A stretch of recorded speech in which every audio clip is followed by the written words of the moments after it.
Vi har afsat B2, som beskriver afstanden mellem to linjer. Den korteste afstand mellem to linjer, man ser gerne med afstand mellem B1 og B2, det er to linjer. Lyder formlen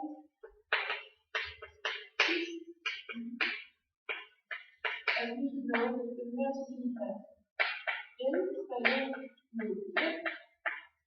B2 divideret med midten af N, hvor at N er lig er 1, krydset er 1 af M1, retningsvæksten krydset med er 2, som er M2 langt.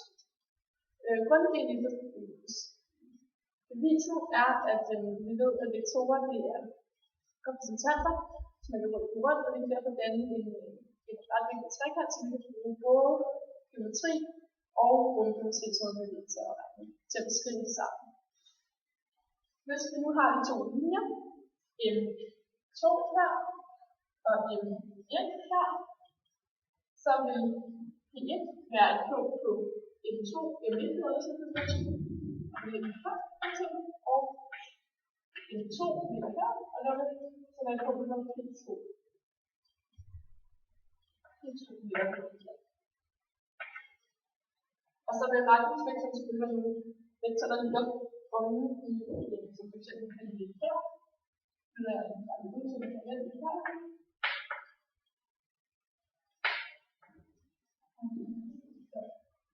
Den ligger her. Ja. Og det ligger her. Og er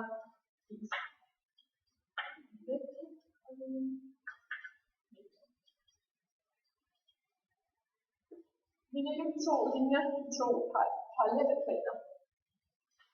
Det vil sige et plan, som indeholder linjen M, og derfor også et punkt på 4, og retningsvektoren er 1. Og så lægger vi en plan her i 2, så lægger vi en 1 i planen, der er for alfa 1.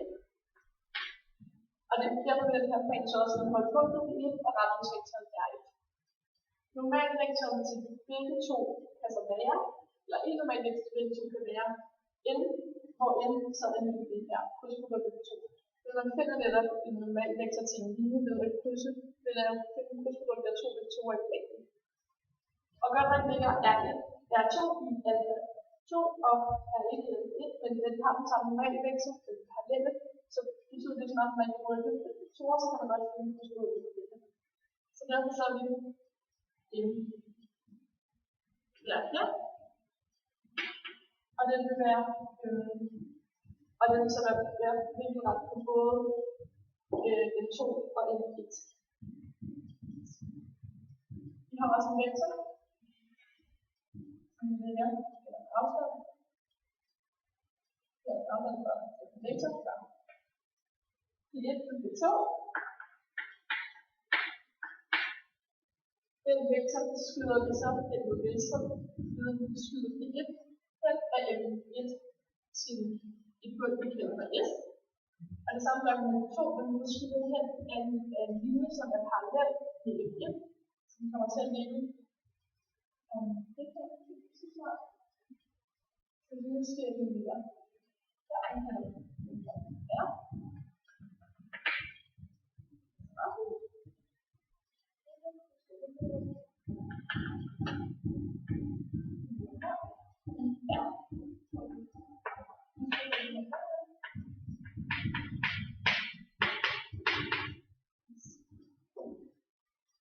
Det vil så sige, at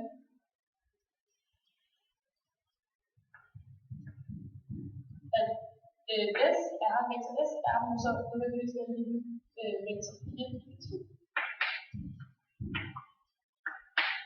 Det skal vi bruge senere.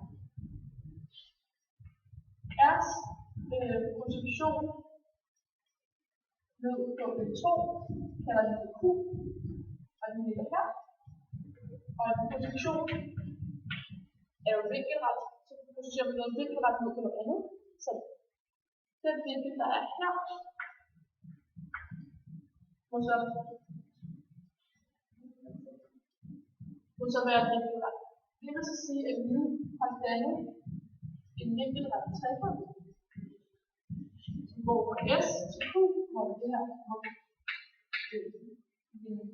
hvis QR er det rette, og så til R og så 9.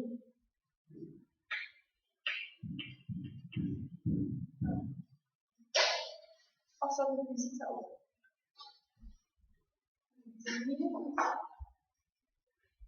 Så vi digitalt, så har fra grundideen, at vi kender noget i trekanten, og vi kender noget i den her vinkel. Vi vil starte med at beskrive den her vinkel, først ved hjælp af klinsen. Når vi ved, at den her vinkel er vinkler, så kan vi beskrive vinkel med funktionen. Og jeg vil sige, at fuldstændig vinkel til nu. Og i det tilfælde, så vil det her være en fuldstændig, altså afstanden fra S2, og det vil være det vil være afstanden fra S til R. Og det er sådan, at man snakker altså vektoren på punktet S til, eller vektoren mellem punktet S og Q. Og så har vi vektoren mellem S og R.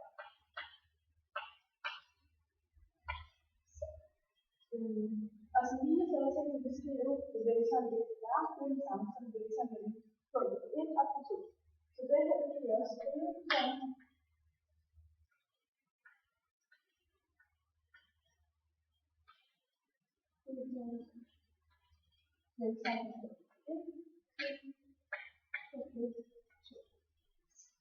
Og så vi går over med en vektor, der ved vi, at vi vil udregne vinkel mellem to vektorer, vi kan udregne en formel.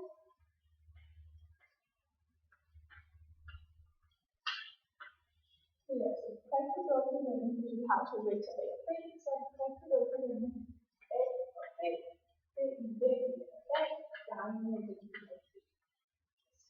Så i vores tilfælde, så vil det så være den her vinkel her, den kan beskrives med kodens A.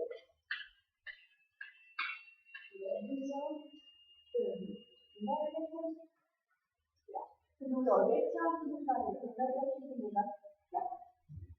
Gange med det anden vektor, som var vektoren mellem to S og R.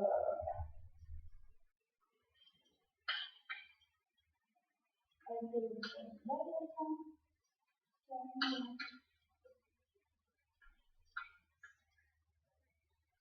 Og igen, så kan vi skrive det her. Det kan vi skrive som afstand mellem punktet 1 og 2. Det er det.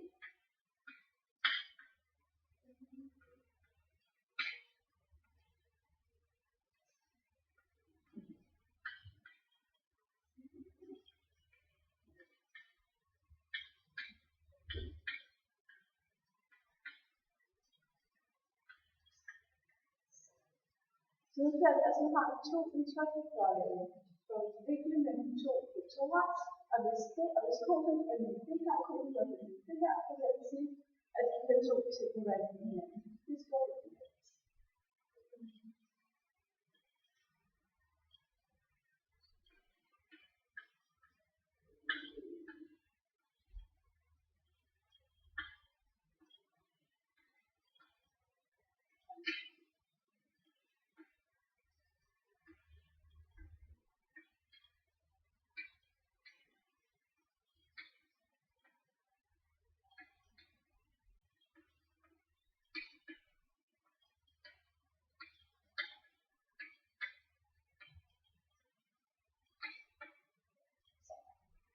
Og det var altså afstand mellem S2 gange inden til det, vi skal have et udtryk herovre, og det gør det, at der er vektor over på den anden side, det er så ikke til dig.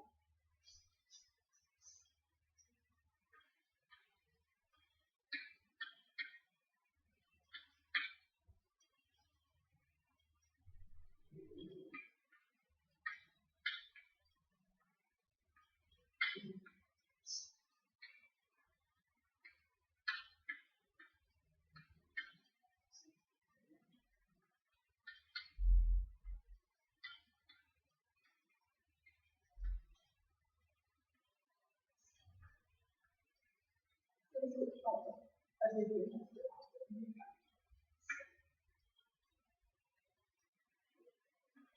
Så det er det samme som her, og så har vi altså mere det lille sted, eller man snakker om, at vi har et normalvektor, det er præget med 2, og et vektor med de her punkter, det er med og så i det tilfælde, at vi har en motorvej, en normalvektor, som går den anden vej, så har vi på en mere betegnet, for det er normalvektor negativ. Så vi skriver, at det her,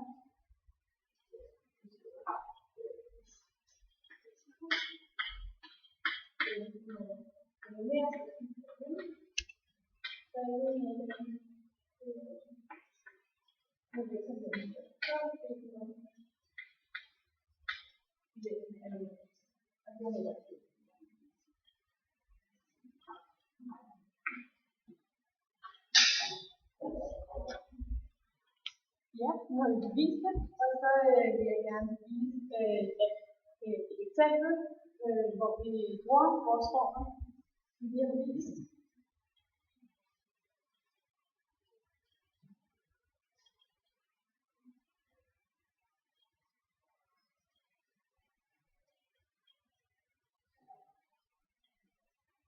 Ja.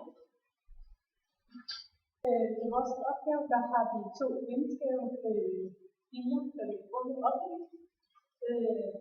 Og det er den første linje er 1. Vi har den første punkt, der hedder 4, den 3 og 4. Og så har vi retningsvægten, der hedder 4, 3. Og den anden linje, den har 1, 3. Og retningsvægten 6, 8. Og da vi ved, at normalt bliver undervisningen formet, det bliver 2 linjer med vindskæve, og så finder vi det første punkt med vektor, som vi trykker i det. Så jeg trykker på det 2 gange. Og normalt, hvis vi har koordinaterne 1, 2, 3, komma 1, 3, 1, komma 1, 1. Så den bliver det.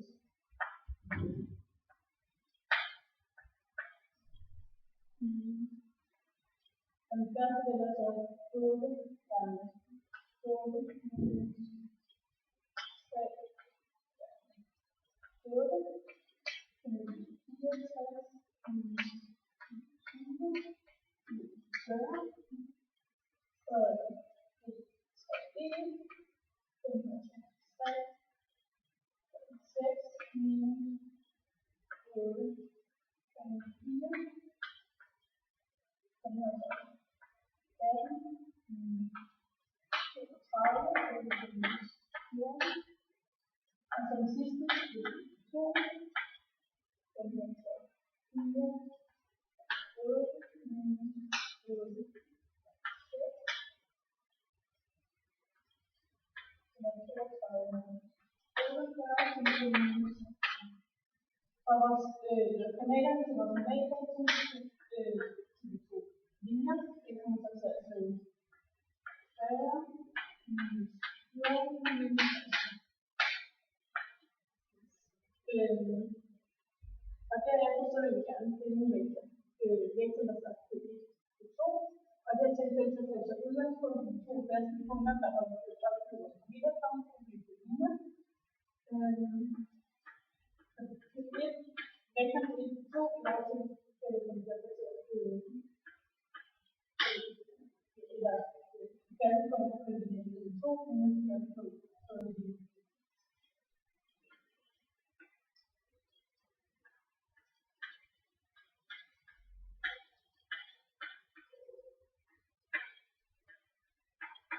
Og det er der så minus 3 på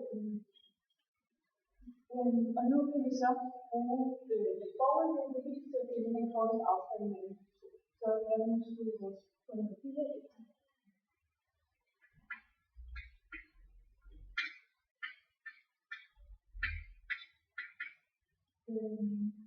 Og så normalt i berettigelse, normalt som skal med fundet vektor.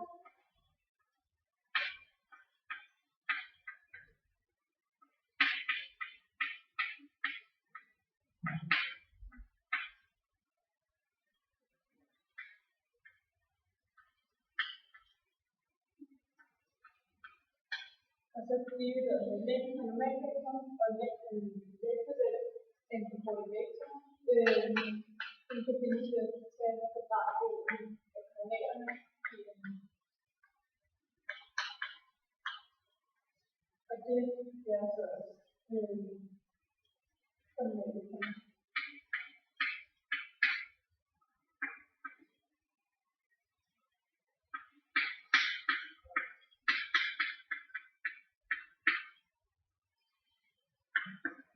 Og så kan vi hjælpe med at skrive det til mig. Vi beregner det her, og det giver så 22 gange 57, og det svarer så også til 2. Så det vil sige, at nu har vi så fundet, at vægten af vores 2 vindskæve linjer